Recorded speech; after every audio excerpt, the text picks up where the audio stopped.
My name's Tegan Clare. I'm the head of marketing at Unchained Labs. I'll be the moderator for this webinar today. Thanks for joining us. Glad you're here.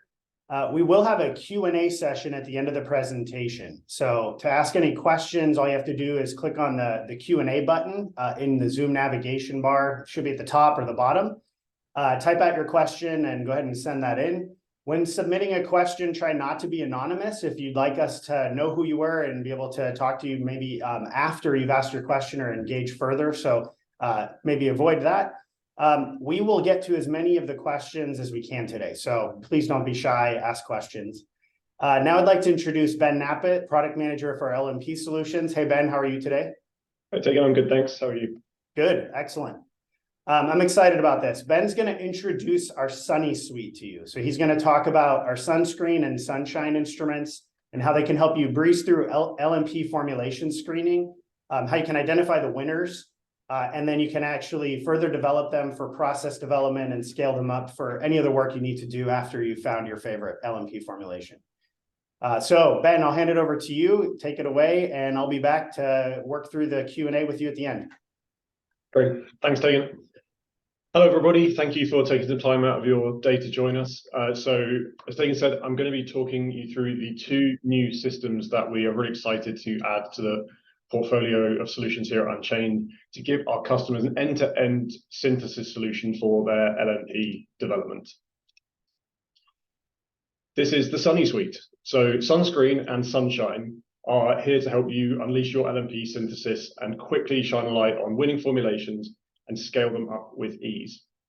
Say goodbye to single-use cartridges and hello to fully automated microfluidics. Before we get into the details of the instruments, though, let's take a little bit of a step back and have a chat about why LNP screening and development is currently quite a challenging prospect for a lot of people. So it all starts with our lipid nanoparticle itself. The recent successes of these types of particles in COVID vaccines has demonstrated what significant potential they have across a range of different genetic therapies, cancer treatments, and also just the wider field of nanomedicines. So these versatile particles enable the delivery of genetic material into the cells of the body, whereby RNA or nucleic acids can be released to deliver instructions to the cells. But how do they do this? Well, it starts with the formulation itself. So most lipid nanoparticles are typically comprised of four components. We have a cationic or ionizable lipid, which is responsible for helping to initially bind the RNA when encapsulating it into the particles. We have structural lipids and cholesterol, which will help to form the particle size and create the right kind of structure internally, as well as adding pegylated lipids, which will help to stabilize the particle in solution and also will help to control the particle size too. So this structural complexity around our cargo means that the particles are highly tunable, but that can only really be taken true advantage of when paired with a highly controlled process for forming the particles to ensure that each particle is identical to another and therefore have the same performance characteristics. So this formulation has to be just right to make sure that those performance characteristics, getting the right balance of components to protect the RNA from degradation, protect the body from too much of an immunological response, deliver that cargo into the cell after undergoing endocytosis and release it. It all ultimately comes down to the size, shape, and structure of those particles that we're forming. There's a significant amount of research going into things like trying to target these particles to particular cell types or tissue types in order to further enhance their applicability to a wider range of treatment types. So we're really able to control the structure in a nuanced way to really get the best out of LNPs. So this formulation is a huge, huge challenge for a lot of researchers because there are so many variables that you can play around with. So the cargo itself that you're looking to encapsulate may come in various different lengths or sequences, as well as the consideration of what concentration of that you want to use. There are the four lipid types that I just mentioned previously. Each of those might have a few different types that you might want to test, different concentrations of those as well, the ratios between them. You then have things like the mixer type that you're going to use to create the particles, the process conditions like the flow rate ratio and the total flow rate, the N/P ratio between your cargo and your ionizable lipid. And you can even think about the buffers themselves, what pH and concentration the buffers being used for the process are at. So there's an awful lot of synthetic complexity here. And if you take each of these 9 variables and you explore them with, say, 10 data points per variable, you're dealing with a total number of experiments upwards of 1 billion. So nobody's tackling 1 billion experiments with brute force. We can quickly rule out certain parameter spaces, learn from the results that we get as we go along. And we can also use tools like design of experiments to try and help us investigate multiple parameters at the same time to reduce the number of total experiments we have to run.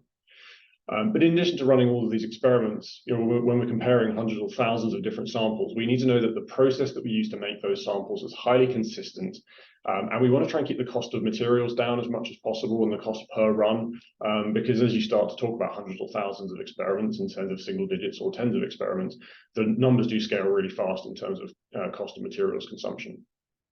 So microfluidics provides a really consistent way of generating these particles in a more consistent and controlled process compared to, say, pipette mixing or ethanol injection. What microfluidics really needs in order to be able to help do this is automation. This is where Sunscreen comes in. With 96 well plate formats for your reagents and collected samples, and full automation, once you set your experiments running, you can really crank through very large numbers of formulations very rapidly like never before. So the system works by using driving fluids, typically ethanol or an aqueous buffer, to push and manipulate your reagent samples through the system to our microfluidic mixing devices and ultimately produce nanoparticles, which we're then collecting into a 96 well plate. We can work with as low as 200 microliters of fluid per experiment, so that helps to really keep the reagent costs down. Using less reagent, once you number that up, can be a real huge cost saving. We also have completely reusable microfluidics and a directly translatable process from this platform through to Sunshine to enable seamless transition from the screening stage all the way through to fine-tuning and optimization and ultimately continuous production of particles. So you can use one of our Sunnies to mix up your fluids. These come in a range of different sizes and types because we know that nanoparticle synthesis is not a one-size-fits-all process. There's a lot of different formulations you might want to work with, and some mixing devices might be better than others. So with Sunnies, you have a range of different geometries to choose from, as well as being able to choose from certain geometries with different etch steps as well, different channel widths, so that you can control particle size and other particle properties using more levers than just formulation. So here on the left, you can see our Trident T Sunny, which has a reverse angle mixing and also has inline dilution on the same device. So the nice thing about that is you can use it with all of the different flow rates of the system, all the different ratios. You can put in any experimental parameters that the system can run, and the Trident T Sunny is going to be suitable for doing that. If you want to, say, try to use a more conventional T mixing type approach, you can use one of our Sunny XTs, which has a cross or a T mixer on the same device, and comes in those multiple channel sizes so that you can really fine-tune your process.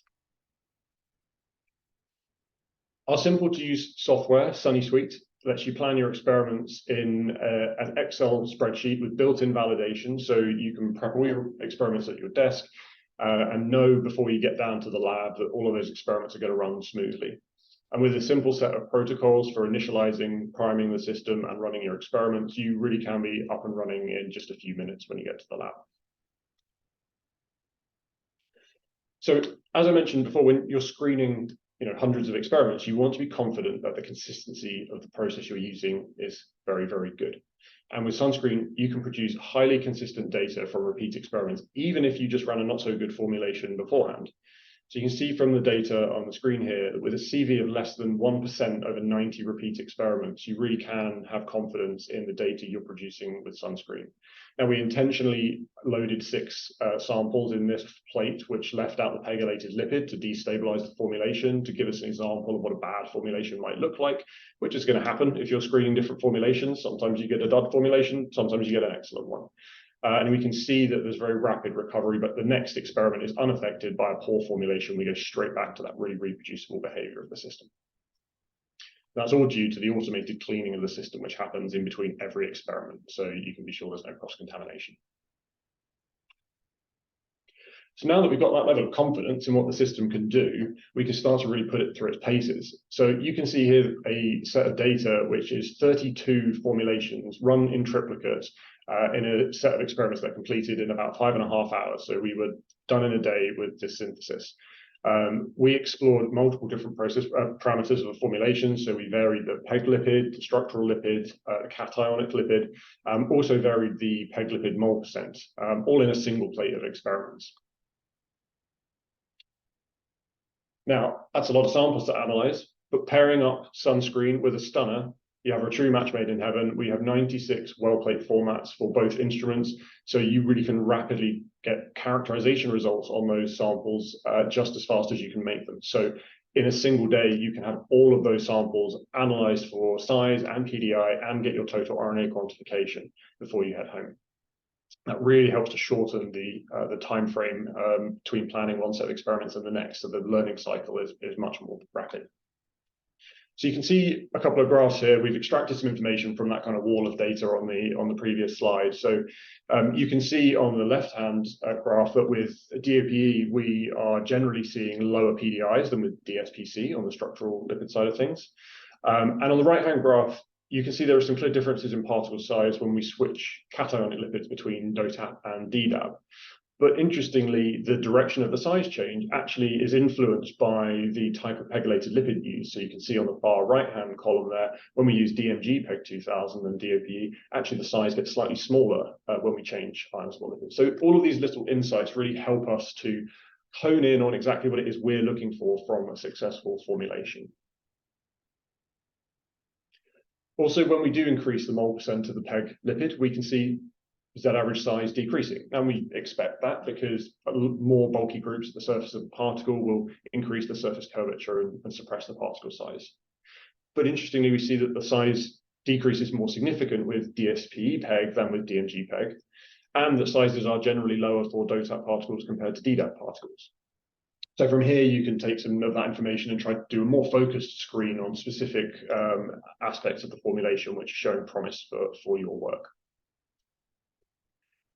We can also look beyond particle size and PDI and start to investigate the trends in the performance of particles.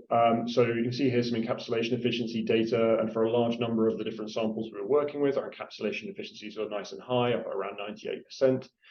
But you can see here that the combination of DSPE, PEG, and DDAP actually resulted in lower encapsulation efficiencies, which you might not have predicted without seeing this screen of data. So this type of information is really key when it comes to honing in on a winning formulation. So the perfect particle for your application is out there amongst all of these different possible formulations, and the whole purpose of Sunscreen is it's here to help you find it.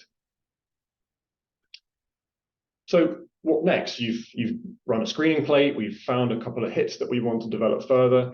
So most drug development processes, nanomedicine development process will go through 3 stages of discovery, development, and ultimately some continuous production to make larger samples. So at the first stage that we've just covered, when we're screening, we're looking at doing large numbers of samples at low volumes, trying to eliminate waste and reduce cost. And so using a plate-based format system is absolutely ideal and is compatible then with upstream and downstream processes for further analysis.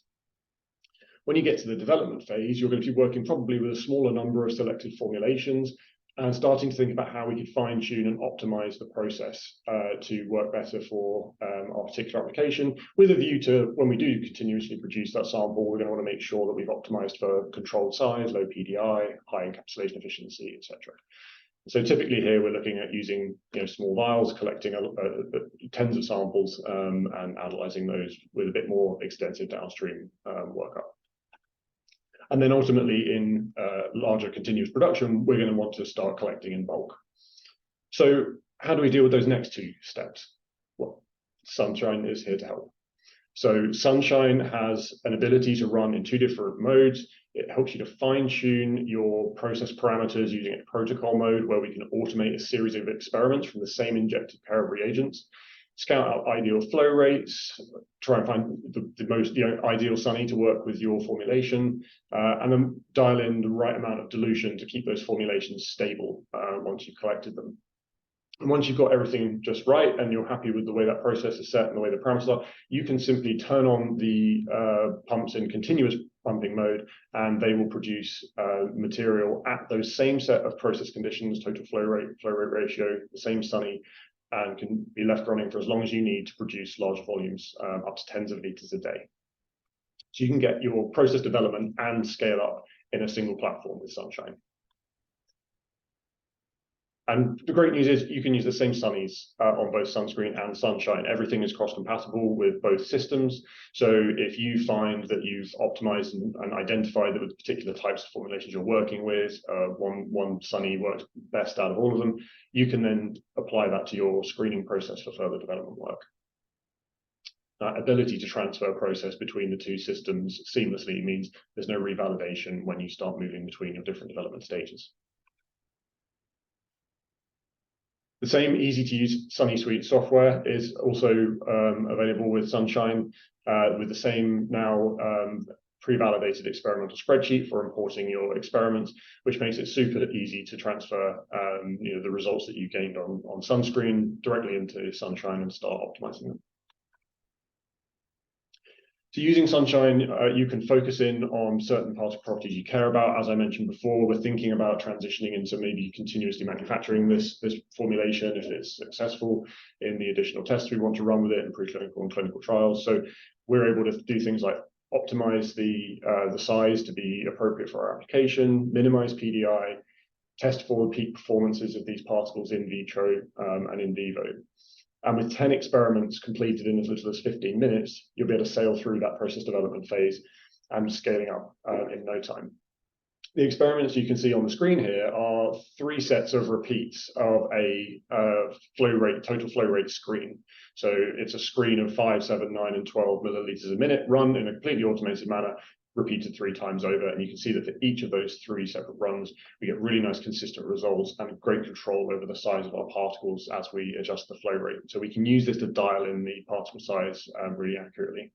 If you find that your process is working best in other areas, you're getting the best encapsulation efficiency or the best performance of the particle at a higher or lower flow rate, you can use the Sunny to tune the size as well. So there are lots of levers you can pull to control your particles.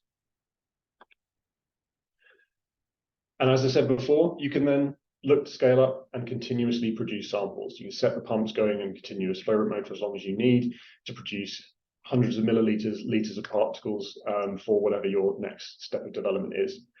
You can use the same total flow rate ratio, and Sunny, as I mentioned before, from screening and optimization, where you run in this continuous mode. And you can see here on the screen a continuous run, which we aliquoted into 32 individual 1 milliliter samples. We discarded the first and the last, and we took all of those samples, analyzed them, and then pulled them into 3 10 ml samples. So you can see the raw data of the individual runs, as well as the pooled data there on the screen, showing highly consistent results across that production run.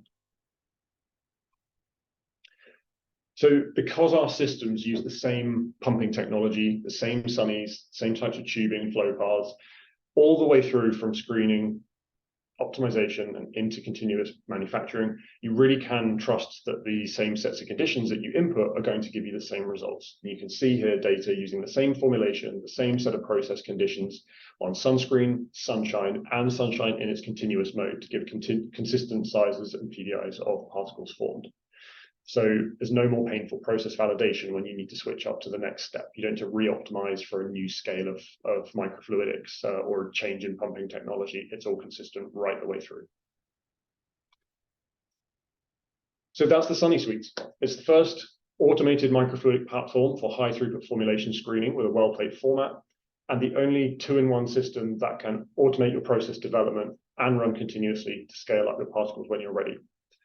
With reusable microfluidics, sample production from microliters to liters, and direct transfer of process between these systems, the Sunny Suite's here to help you quickly shine a light on your winning formulations and optimize them to make the perfect particle. Thanks for your attention, and I'd be happy to answer any questions you might have. Perfect. Hey, thanks, Ben. I think great summary of the Sunny Suite. I think what we have here is a whole new way to do formulation screening and do more than you ever thought you could in a single day. So thanks for taking us through that, and then transfer that to the another system that can help you optimize your methods and then make big bulk material for whatever you need to do, animal models, cell-based assays, just infinite options. So appreciate that. We do have a bunch of questions. So I think you and I should dive right into those. And we'll hit on all those. So the first one on the list here was, what range of sample concentrations can people run on these systems? So sample concentrations are a great question. We've tested a range from low tens of micrograms per milliliter up to 300 micrograms per milliliter. So you really can vary the concentration that you use on the system to a significant degree. The nice thing is actually you can compare the results running at low versus high concentration with the system, and we've got some nice data in the brochure that sort of shows we get consistent results between using, say, 90 micrograms per milliliter and 300 micrograms per milliliter. So if you wanted to, you could tackle your screening using lower concentrations while you're working through the ways the different formulations behave, and then bump those concentrations up when it comes to actually optimizing and scaling. So that's another great way that you can save some money as well. Okay, perfect. Question, there's a couple about the Sunnies, so let's talk about those. Yeah. First, like, how reusable are they? Right, I think there's lots of other systems out there that have like single use cartridges or single use consumables. How reusable are they, and what's kind of the recommended use time for those? Another great question. So there is no limit. We do not place a limit. There's no restriction on there. They don't an RFID tag. It's not like we force you to bin them after 10 runs. You can use these very extensively as long as they're well looked after. Now, they're microfluidic devices. They could block if you have a bad formulation. There's easy recovery from a situation like that built into the software. But there may be instances where you end up having to discard one and replace it with a new one. But you can use the same Sunny for a full 96 well plate of experiments, clean between each use, and use the same Sunny again the next day and the next day with no issue. Okay. And you and I have talked about this in the past. I think there is, I think we have recommended don't use it forever. I think it's kind of the idea of, a month or two or something like that. It just depends on, right, how much people are using. So absolutely. It's no bad thing to have a kind of routine preventative maintenance approach to this and replace it once a month, just to make sure that you don't, have any issues with debris buildup or anything like that. But and then on again, another question about the Sunnies. How long does it take to take one out and put in a different one? You mentioned there's different types. Yeah. Of mixing capabilities across the Sunny kind of consumable or the reusable portfolio. How long does it take to take one out and put it back in? So if you're swapping like for like Sunny with no change in the tubing, 30 seconds. It's a really fast process. There's no tools involved, just thumb screws to loosen it off. Pop it out, drop a new one in, and tighten it back up again. And then a couple of minutes to reprime the system, just in case you let a little bit of air into the system when you broke the chip out of the device. So if you're switching to a different type of Sunny that has different fluid connections, there's a couple of extra minutes to just change one or two pieces of tubing, and there's some really nice images and guides for that in the use guides for the devices. Okay. And then I just saw a couple more on the Sunny. Let's just stick there, and then we'll get to some of the other kind of application questions. So is there a chance of clogging the microfluidic chips in continuous mode? And any concerns around that? So with all microfluidics, there's always a risk. The different devices, different Sunnies have different etch depths. So one thing you might consider when you're optimizing for manufacturing is it's maybe desirable to try and optimize for a larger etch depth with a lower risk of any kind of blockage being an issue. Something else that really helps with that is just careful reagent input prep. Use filtered solutions and make sure you're not working in a dusty environment that introduces fibers. Something else to highlight on that part is that particularly the Sunscreen system is compatible with well plate covers, so you don't have to worry about fiber ingress and things like that in the plates that you load onto the system. But yeah, it's something that typically with the flow rates we're using is not a huge problem, but a slightly higher risk the smaller the junction that you use, and so you might want to be prepared to change that out a little more frequently. Okay, and then another one on the Sunny, and then we'll get to some others. Can the Sunny generate preclinical grade LNPs? Yeah. So preclinical, the Sunshine system can be used to produce tens, hundreds, thousands of milliliters of samples, depending on what you need for your preclinical trials. Absolutely. Okay, and then there's a couple of questions on the flow path. So let's just hit on those as well. So do I need a service engineer to come and replace the flow path for me if I decided it's kind of time to change it out? Can somebody do it themselves? So we offer a preventative maintenance package. So if you want someone to come out to your site and swap out the flow path and wetted components and do a system service, we can absolutely offer that. But it's not required. You can absolutely replace the entire tubing set yourself. There's a separate part number for just buying replacement tubing and a guide for doing that in the manual. And it's very easy to change that out without any help. Okay. And then somebody had a question about rather than using ethanol, can somebody run ether through the system? Have you ever heard of anybody doing that, or do you think it would be compatible? I mean, that's another one we can take offline if you're not sure. Yeah, so the systems themselves are designed to be highly chemically resistant. So we're using things like chemically robust fluoropolymers, glass, stainless steel, hastelloy. The wetted components of the system are generally pretty robust. We can take a look at specifically ethers offline and let you know. But yeah, the systems are compatible with a range of different material fluid types. So you can work with acetone to produce polymer particles if you wish. If you've got other formulation types or hybrid particles you want to work with, yeah, the system is largely built of chemically robust materials. Obviously, things to bear in mind is you've got plastic input plates potentially, and so checking solvent compatibility with the plate type that you're working with is key. Okay, there's just a couple more on flow path and kind of system questions, Ben. So what's the pattern of the channels in the reverse angle mixing chip? Like if you could describe that for somebody. Again, we could probably somebody asked that and it wasn't anonymous, so we can always follow up with that with more detail. But yeah, so the reverse angle mixing is, so the reason we call it the kind of trident T chip is that junction looks like a forked trident as the fluids come in. So you're bringing the aqueous phase into the mixing junction at a reverse angle to the input of ethanol stream. So that helps to flow focus the ethanol down into the microfluidic flow path, which gives us a nice high surface area for particle formation. Okay. All right. One last one on instruments, and then we'll hit some application questions. Okay. So this one was related to, is there any features to control temperature or for the stored lipid stocks or mixing conditions? No, so the systems are both designed as room temperature operation systems. So at the moment, there is no inbuilt temperature control for either heating or cooling. Okay. Okay, and then going back to the beginning of the list for applications. So like how many different lipid types can be set up for a single screening experiment? So, and this one says, for example, performing cationic lipid screening exercise, like what's the capacity of a screen study in your experience? So it really depends on how deep you want to go in exploring those different lipids. I mean, we have the 96 well plate format. Each individual well is pre-mixed, so you can choose whatever premix you want in each of the individual wells. And if you want to screen 96 completely independent different cationic lipids or ionizable lipids, then you can screen 96 unique materials.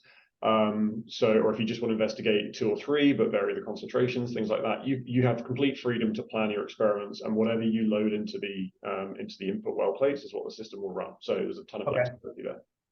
Okay, and then some of the analytics you showed, there's a question here. Did you obtain the size, stability, and encapsulation efficiency using the stunner?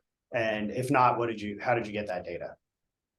Yes, a lot of the data that we have is collected with the stunner. So the encapsulation efficiency data, we still have to do a part of a ribogreen assay. But the great thing about the stunner is it does collect the total RNA concentration. And we've done some tests internally comparing a full ribogreen assay to using the stunner data for total RNA, and then just having to do half of the ribogreen plate, which is kind of nice when you've got 96 samples that you only have to do half of the ribogreen workflow.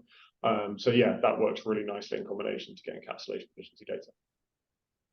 And then I think you've answered a couple of these with other questions, but just a couple more here. Can the Sunny generate small molecule encapsulated LNPs? So I know obviously everybody's talking about mRNA and things like that, but can it do small molecule LNPs as well? Yeah, so we've had 1 or 2 customers working on that kind of application. Absolutely, that's kind of a formulation dependent challenge. So obviously with RNA, you have the ability to kind of ionically bond to the cationic or ionizable lipid in the formulation. So you've got a real driving force to encapsulate your cargo. When you're dealing with small molecules, you just have to think about how those molecules are going to interact with the lipids and provide them with a driving force to bind into the particle structure. But yeah, absolutely, if you have formulations working with those types of materials, you can run those through our systems. Yeah. Okay, and then two quick ones on the sunscreen system. So how much material, I think the question might be a little bit, let me just try to phrase this. Like how much work and how much material is required then to set up a 96 well plates for formulation screen on the sunscreen system? So depending, let's work in sort of fluid volume. So typically, if I want to run a low volume, let's say 3-to-1 ratio experiment with my formulations, I'll be loading 305 microliters into the aqueous input plate and 105 microliters into each of the wells on the lipid plate. And so, 90 times 96 for the total volumes. And then typically the concentrations that we do, when we're using internally for screening, we're normally around 10 millimolar lipid concentration and around 90 mg per mil, depending on the cargo and the NTP ratio. But as I said earlier, you can kind of scale that concentration up or down for your screening process. Okay, perfect. And then last one, and then I think we'll wrap up here is there a cleaning step between each experiment on sunscreen? I don't know. I think you did talk about that, but maybe just describe that one more time for Yeah, I mentioned it briefly. So there is a cleaning step. So in between running every sample, like I mentioned, the system works with the driving fluids, which push your reagent packet around the system. Once it's pushed your reagent through the Sunny and into the collection plate, we're continuing to push that driving fluid through the Sunny, and that helps to immediately clean the Sunny. So you never have formulations static in the Sunny, which is really useful to, again, help prevent buildup and blockage.